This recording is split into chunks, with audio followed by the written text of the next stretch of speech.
the spring is going silent.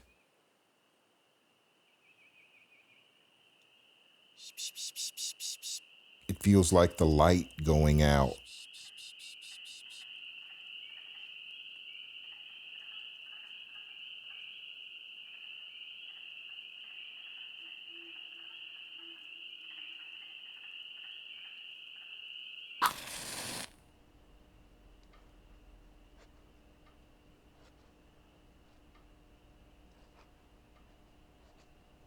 That silence is deafening.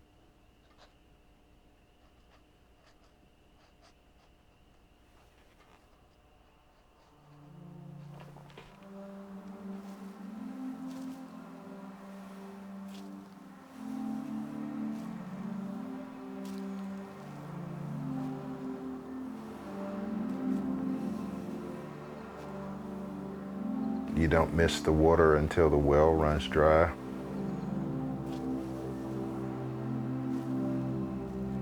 You miss spring when the whippoorwill don't cry. I expect to hear them because I've heard them all my life, and now I'm not hearing them. I'm like wondering where they are. Maybe they're somewhere else. Maybe here's not good enough.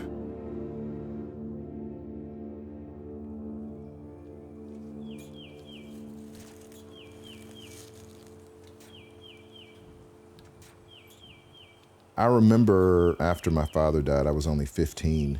I started trying to write memories of what I knew was disappearing, as if I was going to capture that life that we had lived and maybe uncover things that you thought you'd lost. And I spent a lot of time trying to be a bird. I still have dreams of being a bird. I call myself failed Icarus. You know, the writing allows me to put myself in a space where I can imagine being a bird. And so it's a sort of flying that I do now. You know, that's a worthy barter, I think, for a boy who thought he could be a bird to being a man who maybe occasionally has conversations with them. I like to think about the backyard and the farm as sort of an underground railroad where they can come, they can be safe, they can refuel. And then on some evening when it's time again for them to make their way north, they can look at the drinking gourd, they can look at the star compass, and they can go to the next safe space. I want to be that person who gives safe space to those migrants. I'm good with being a human being gets to feel like there's some common space that we share. But the will to fly without engines or all the stuff that we've manufactured flight, that's really only given to gods. And that's what birds are to me.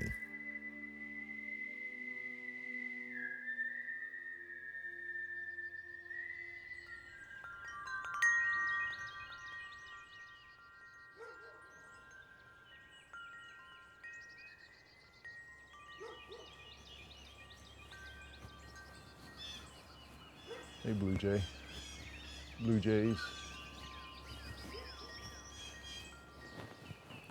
Yellow-throated warbler song falling down from the trees.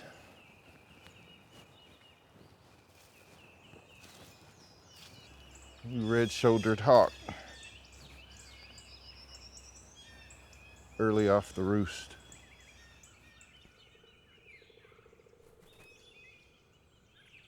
I feel like,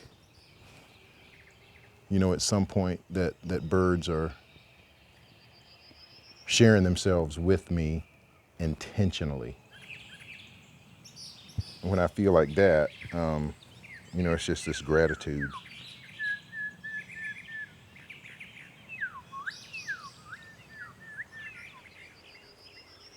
Aldo Leopold talked about ecologists living in a world of wounds.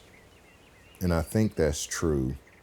But what I would like to offer is that while ecologists live in a world of wounds, you know, the farmer, that person who has a stewardship responsibility or desire for the land, has a chance to heal wounds. Maybe part of that is putting notes on the wind, putting wishes in the air, and maybe that helps bring them to this place, or at least they feel like, you know, maybe there's some beacon.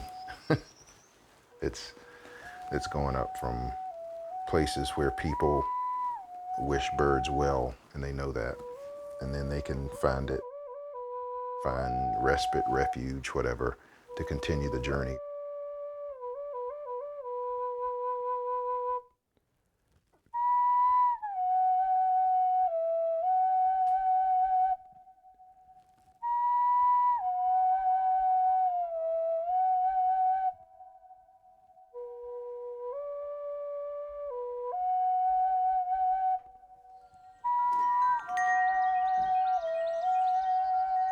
When you do hear one, it's like you run out, even if it's dark, to hear it more clearly and maybe try to pinpoint where it might be, not as if to find it, but just to imagine it being somewhere and singing and being happy enough. And maybe it's some sort of invitation, maybe an invocation to whatever gods whippoorwills or wood thrushes worship, to keep them safe and to bring more of them where they are. To let that cacophony wash over you, you almost have to divorce your mind from identifying anything. You just let everything that is just be what it is, and all of those sounds just meld together. And it's almost like orchestral warm-up. If you just sit back and let yourself be in it, then it's everything. It's every kind of music that there is. From Copeland to Tupac. Then you've got Brubeck and Take 5. I can go from symphonic to jazz to rap to almost anything in between.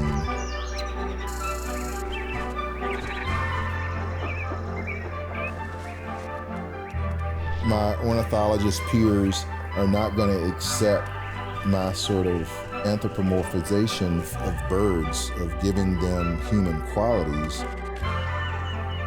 But I don't see myself so much as giving the birds human qualities as me taking on bird qualities.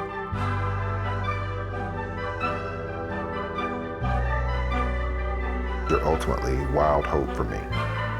And if I can be invested in that, and help others be invested in it, then birds stand a chance. And if birds stand a chance, I feel like we stand some sort of chance. It's about being in relationship and having some sort of kinship with them.